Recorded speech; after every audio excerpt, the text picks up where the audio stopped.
আসসালামু আলাইকুম আরহামতুল্লাহি বারকাতুহু। এখন হচ্ছে সকাল 8টা, টেম্পারেচার 4 ডিগ্রি সেলসিয়াস, ঠান্ডা, কনকনে বাতাস, ভীষণ ঠান্ডা লাগছে। আমি জ্যাকেট পরেই বের হয়েছে, কিন্তু লাইট জ্যাকেট আর কি, একটা কোট পরা, লাইট কোট। তো আস্তে আস্তে এই জায়গাটাও গাছ সুন্দর হয়ে হচ্ছে। আজকে হচ্ছে শনিবার সকাল, এখানে শনিবার রবিবার হচ্ছে ছুটির দিন। তো অন্যদিন আমার হাজবেন্ড হচ্ছে 6:30 থেকে 7টার মধ্যে চলে যায়। আজকে সে ঘুমাচ্ছে। এখন মুসাকে তুলে দিয়ে আসলাম, তুলে ওকে খাবার দিয়ে তারপরে হাঁটতে বের হলাম। ভালোই ঠান্ডা লাগছে। গাছগুলোতে দেখুন, সাদা ফুলগুলো আস্তে আস্তে যে সবুজ পাতা গজাচ্ছে। এটাই প্রকৃতির নিয়ম, একটা কিছু যে আরেকটা কিছু হয়। এই যে নিচে সাদা সাদা ফুলের পাপড়ি, এই যে পরে এখনো ফুল আছে, ঘাস বড় হয়েছে এখানে। এই যে দেখুন, ফুলগুলো এখনো কিন্তু কিছু কিছু আছে, একেবারে যে নাই তা না। এই আজকে কালকে মধ্যে চলে যাবে। এই বছর টিউলিপ ফিল্ডে যাওয়ার খুব ইচ্ছা ছিল, কিন্তু এখন পর্যন্ত যেতে পারিনি। আমাদের এখানে যে টিউলিপের গাছগুলোর ছবি আপনারা দেখেছেন, সেটা অনেক বড় কিছু না, আসলে ছোট জায়গায় সুন্দর করে সাজানো। এই যা সকালের মধ্যে এই ছবিটা ভালোই লাগছে। তো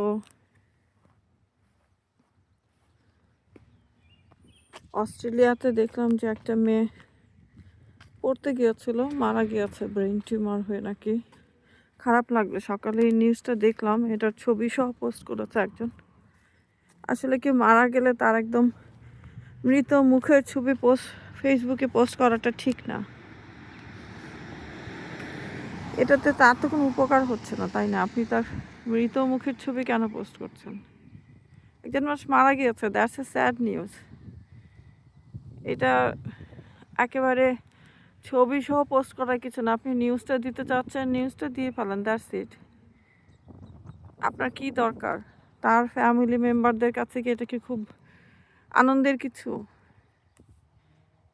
আর আপনি যদি তার ফ্যামিলি মেম্বার হতেন তাহলে এটা করতেন না, তাই না? বাবা মা সন্তান মারা গেলে তার ছবি ফেসবুকে দিয়ে তারপর পোস্ট করে, মৃত ছবি দিয়ে? Never ever. হয়তোবা জীবিত কোনো আনন্দের মুহূর্তে ছবি পোস্ট করবে কখনো, এখনই না, সন্তানের সাথে কোনো ভালো মোমেন্টের ছবি, ওইটুকুই করে। তো এটা কি যে আজকাল শুরু হয়েছে, মানুষ মারা গিয়েছে, কবর দিচ্ছে, অথবা হসপিটালে আছে এবং কবর দিচ্ছে, কাফনের কাপড় পরা, সেটাও মুখটা একটু দেখা যাচ্ছে, সেটারও ছবি তুলে পোস্ট করছে। মানে এটাতে কি আনন্দ পাচ্ছে আল্লাহ জানে। কার কোন উপকার করছেন আপনি? এটাতে কোনো উপকার হচ্ছে না। আপনি একটা মানুষের কবর দেওয়া হচ্ছে, ফিউনারাল হচ্ছে, সেখানে আপনি তার ছবি তুলছেনই বা কেন? আপনাকে কেন ছবি তুলতে হবে তখন? মানে আগে কি মানুষের কবর হতো না, যাদের যখন ফেসবুক ছিল না, যখন ফেসবুক ইনস্টাগ্রাম এগুলো ছিল না, তখন কি হতো?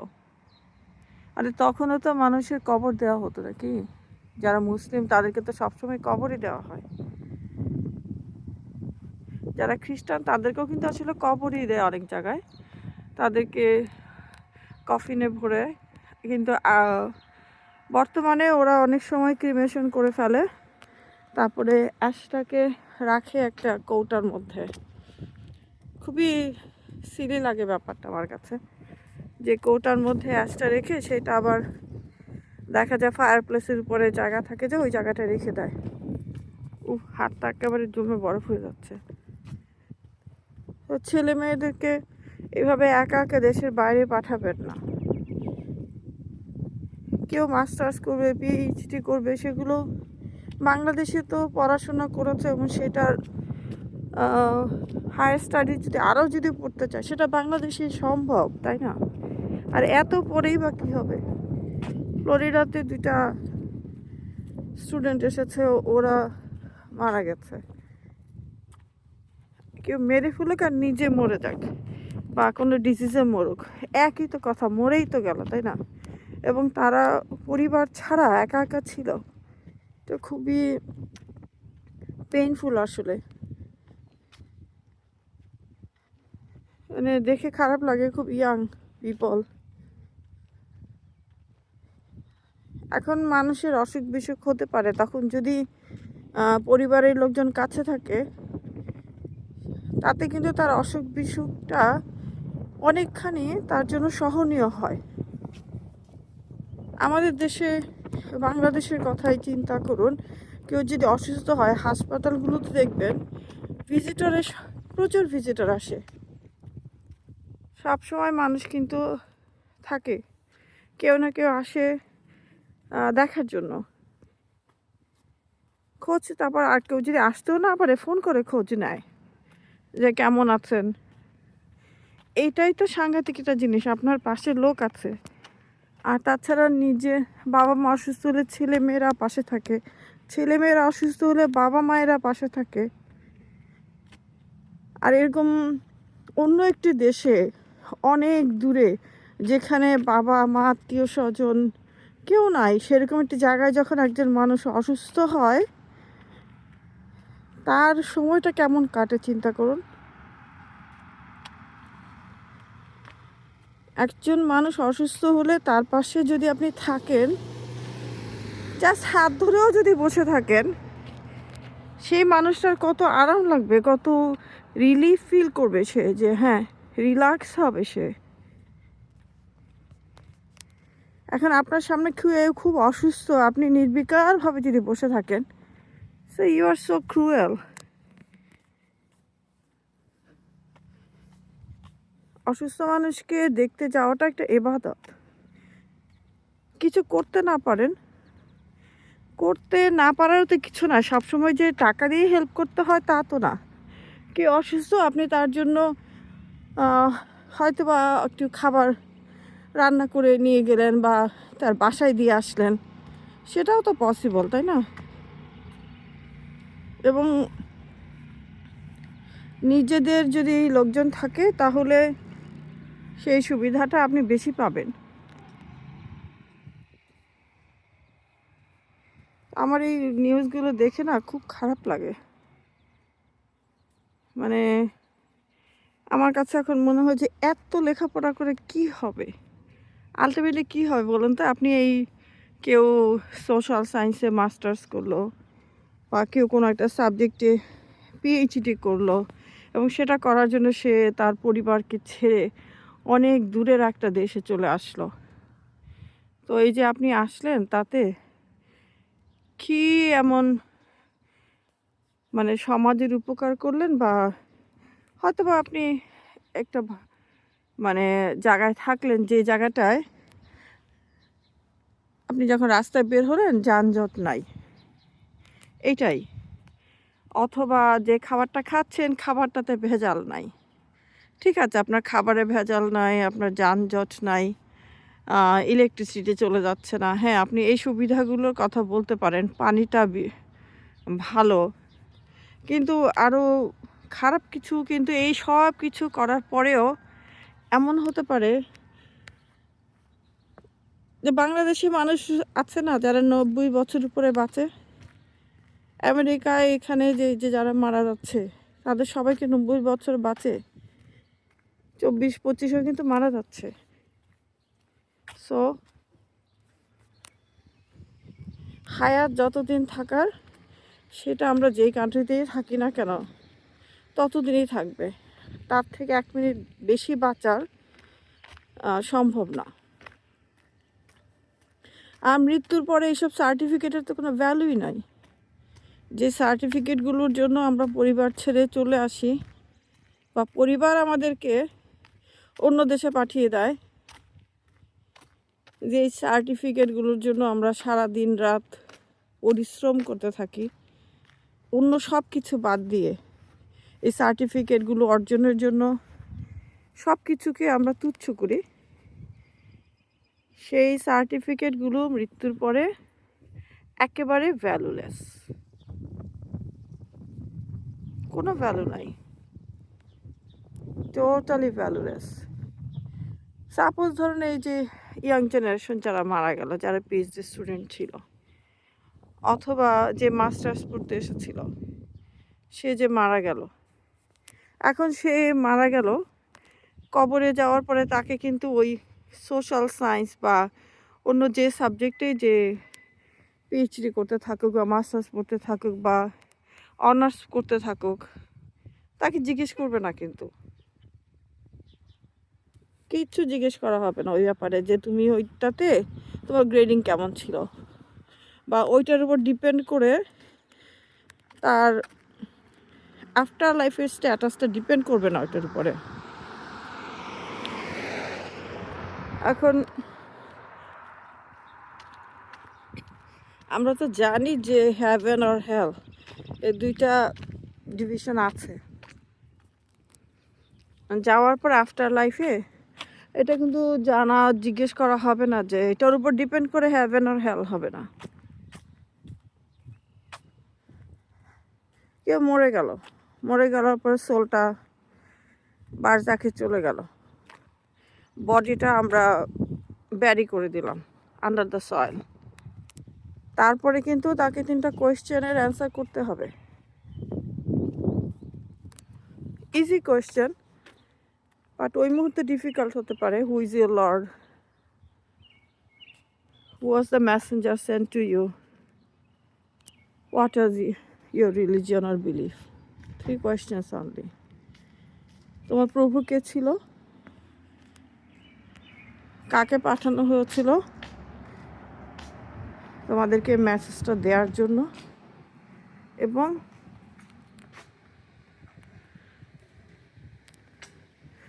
তোমার ধর্ম কী ছিল। খুব বেশি কঠিন কোশ্চেন না, 3টা কোশ্চেন। আজকে যেন কি করবে, ও আচ্ছা এখানে কি সব সাজানো গোছানো কাজ করবে এখানে মনে হচ্ছে ল্যান্ডস্কেপের। তো এই তো ওই 3টা কোশ্চেনের অ্যান্সার দিতে পারলে ভালো ভালো অ্যাকোমোডেশনের ব্যবস্থা হবে, জাস্ট লাইক হ্যাভেন। আর দিতে পারলে কপাল মন্দ। ইউনিভার্সিটির সার্টিফিকেট কোনো কাজে আসবে না, অথবা আপনার জবের স্ট্যাটাসও কোনো কাজে আসবে না।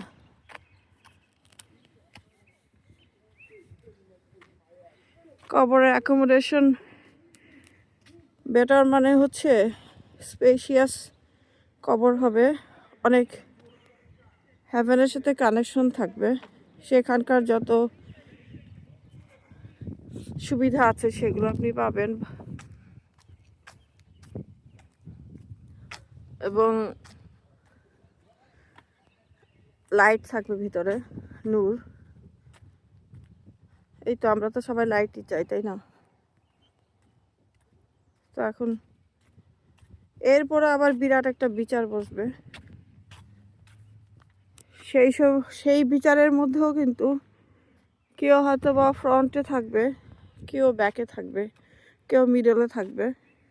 যারা ফ্রন্টে থাকবে তাদের অনেকেরই রাইট হ্যান্ডে তাদের বুক অফ ডিস দেওয়া হবে, that means they are lucky. আর যারা ব্যাকে থাকবে, যাদের বুক অফ ডিসটা লেফট হ্যান্ডে দেওয়া হবে, দে আর আনলাকি অ্যাকচুয়ালি।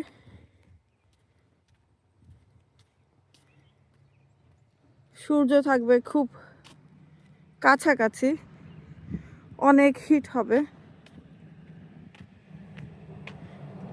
পিপল এত সোয়েটিং করবে যে একেবারে ওটার মধ্যে ড্রাউন করবে।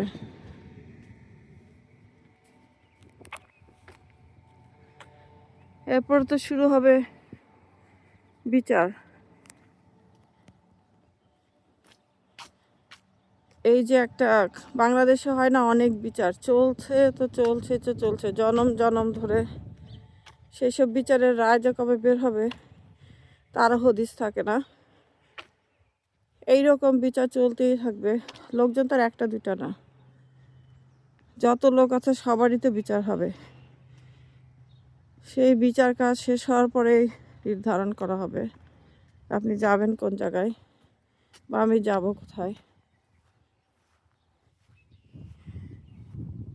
নির্ধারণে যদি রায় যদি হয় যে হ্যাঁ I M a lucky one going to haven ইনশাল্লাহ, দেন আল কাউসারের পানি খাওয়ার সৌভাগ্য হবে। আল কাউসার হচ্ছে দুধের মতো হোয়াইট, মধুর মতো মিষ্টি একটা পানি, একটা ওয়াটারফল, একটা ফাউন্টেন থেকে এই পানিটা আসবে। এবং সেইখানে আমরা যাকে দেখতে পাবো প্রফেট মুহাম্মদ সাল্লাল্লাহু আলাইহি সাল্লাম, উনি সেখানে থাকবেন।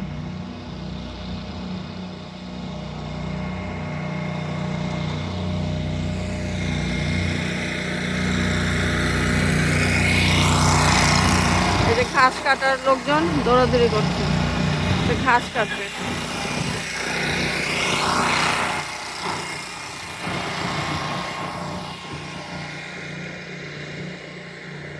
তো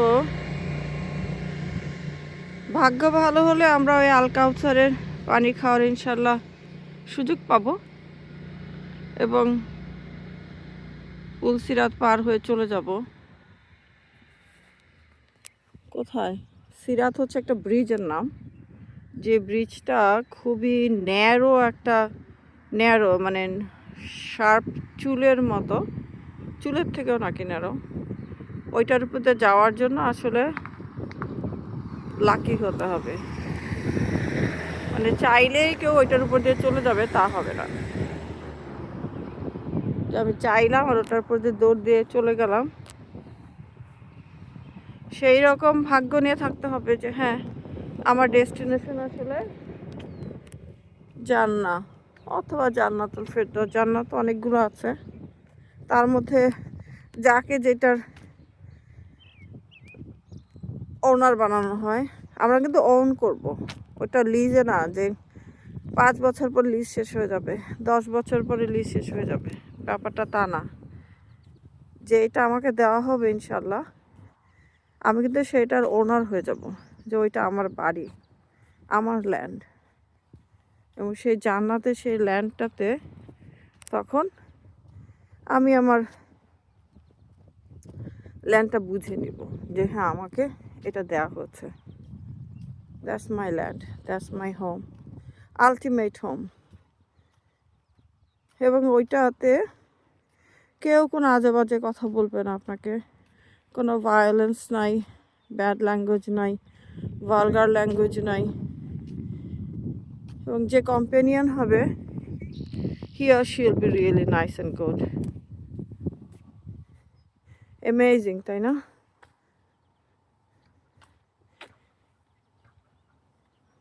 তবে যারা উল্টা দিকে যাবে তাদের কপালে ডেফিনেটলি খারাপই আছে। Hellfire is really hot. বাংলাদেশে যারা সিনেমা নাটক করে বা মডেলিং করে তাদের মধ্যে অনেকেই দেখি যে মহিলারা পিঠটা পুরা খোলা, একটা কাপড় সামনে দিয়ে পরা, আবার অনেকের চেস্টের উপর পর্যন্ত খোলা, শোল্ডার দেখা যাচ্ছে, পিঠও মোটামুটি খোলা। তাদের খুব গরম লাগে বোঝাই যায়। হেলফায়ার কিন্তু এর থেকে হট। কাপড় চোপড় ঢেকে ঢেকে পরতে হবে। এইসব খোলামেলা কাপড় চোপড় পরে অন্য যারা আছে তাদেরকে বিব্রত করা হচ্ছে। অনেকেই তো এইসব অনুষ্ঠানে যায়, তাদের জন্য খুবই ডিফিকাল্ট সিচুয়েশন, খুবই নোংরা লাগছে দেখতে আসলে। মানে তাদের আউটফিট দেখে পুরো শকড। একজন আবার একটা প্যাচ দিয়ে শাড়ি পরেছে, সে শাড়ির অর্ধেক সাইড ঢেকেছে আঁচল দিয়ে, শরীরের বাকি অর্ধেক সাইড উন্মুক্ত করে রেখেছে। কি যে একটা হজবরল সিচুয়েশন। হ্যাঁ, আই হ্যাভ নো আইডিয়া কেন তারা তাদের বডিকে এরকম বিশ্রীভাবে শো করছে। আমি হাঁটতে হাঁটতে বাসায় চলে আসলাম, আমার হাত বরফ হয়ে গেছে। সবাই ভালো থাকবেন, সুস্থ থাকবেন, আমার জন্য দোয়া করবেন।